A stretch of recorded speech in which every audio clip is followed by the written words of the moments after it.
नमस्कार, मैं Mohan Dubey. VSRS news में आप सभी का स्वागत है।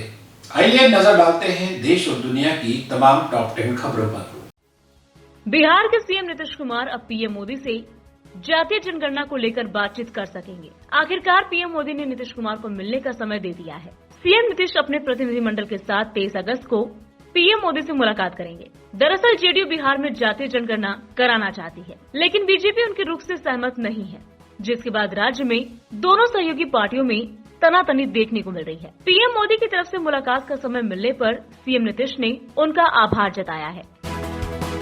इंडियन स्पेस रिसर्च ऑर्गेनाइजेशन ने जानकारी दी है कि ब्राजील, रूस, भारत, चीन और दक्षिण अफ्रीका ने remote sensing satellite data sharing में सहयोग के लिए एक एग्रीमेंट पर साइन किया है। इसरो ने बताया कि बुधवार को जिस पैक्ट पर सहमति व्यक्त की गई है, उसके जरिए ब्रिक्स देशों की अंतरिक्ष एजेंसियों को रिमोट सेंसिंग सैटेलाइट्स का एक वर्चुअल समूह बनाने में मदद मिलेगी। इसके जरिए ब्रिक्स देशों के जमीनी स्टेशन को डेटा मिलेगा।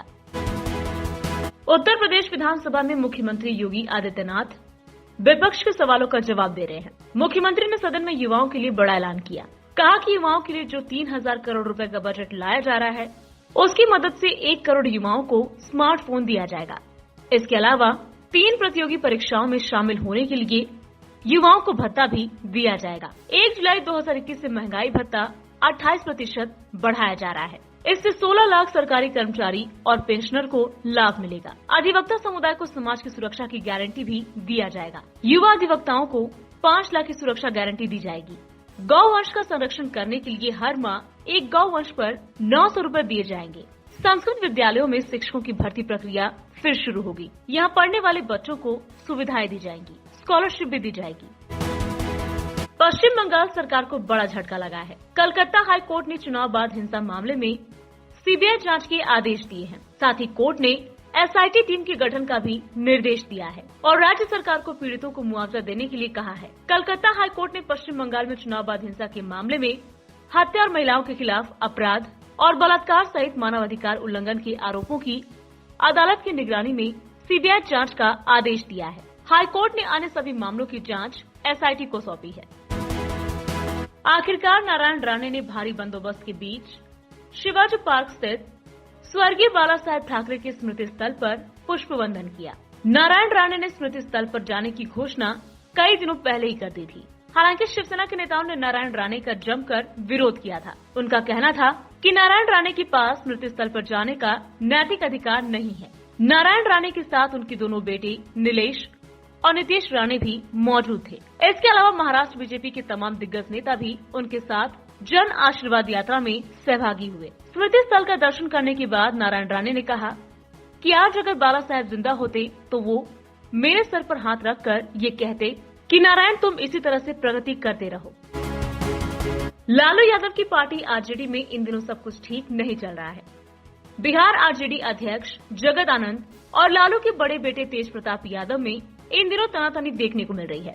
तेज प्रताप ने ट्वीट के जरिए जगत आनंद पर हमला बोला था।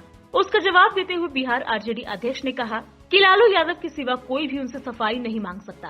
तेज प्रताप को लेकर सवाल पूछे जाने पर उन्होंने कहा, हु इज तेज प्रताप। इसके साथ ही उन्होंने साफ किया कि ये पार्टी का अंदरूनी मामला है। जगत आनंद का कहना है कि लालू यादव आरजेडी के अध्यक्ष हैं, इसलिए सिर्फ वही उनसे सफाई मांग सकते हैं।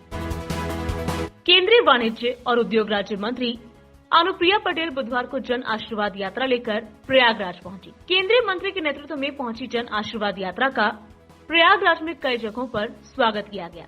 अनुप्रिया पटेल ने यूपी में होने वाले विधानसभा चुनाव को लेकर अपने दल की चुनावी रणनीति को लेकर सीधे तौर पर तो कुछ नहीं कहा, लेकिन इतना जरूर कहा कि छोटे दलों की अपनी ताकत होती है और बड़े दलों की अपनी ताकत, दोनों का अपना महत्व है।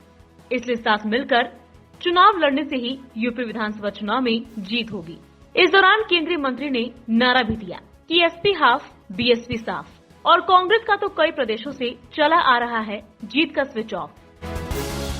पाकिस्तान के पंजाब प्रांत के बहावल नगर में शिया समुदाय के जुलूस को निशाना बनाकर बम धमाका किया गया है।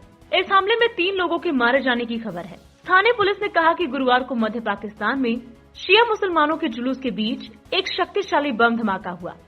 इस हमले में 3 लोगों की मौत हो गई, जबकि 50 से अधिक लोग घायल हो गए। सोशल मीडिया पर सामने आए वीडियो में पुलिस और एम्बुलेंस की गाड़ियों को घटनास्थल की ओर जाते हुए देखा जा सकता है।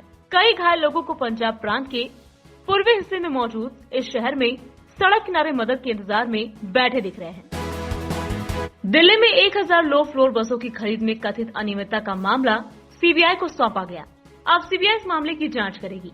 बता दें कि आम आदमी पार्टी सरकार ने 1000 लो फ्लोर बसें खरीदने के लिए 2 कंपनियों के साथ अनुबंध किया था, लेकिन इस प्रक्रिया में गड़बड़ी के आरोप लग रहे थे।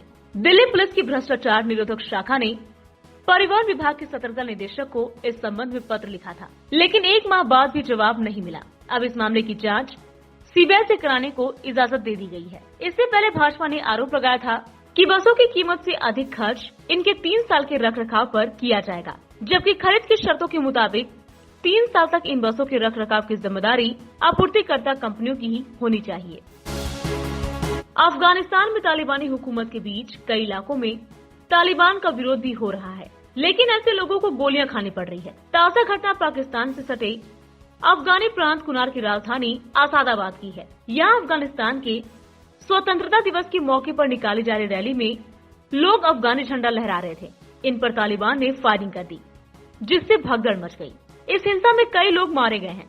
हालांकि साफ नहीं है कि मारे गए लोगों को गोली लगी थी या फिर वे भगदड़ के शिकार हुए थे। इस बीच तालिबान ने कहा कि अफगानिस्तान का झंडा अब नई बनने वाली तालिबानी सरकार ही तय करेगी।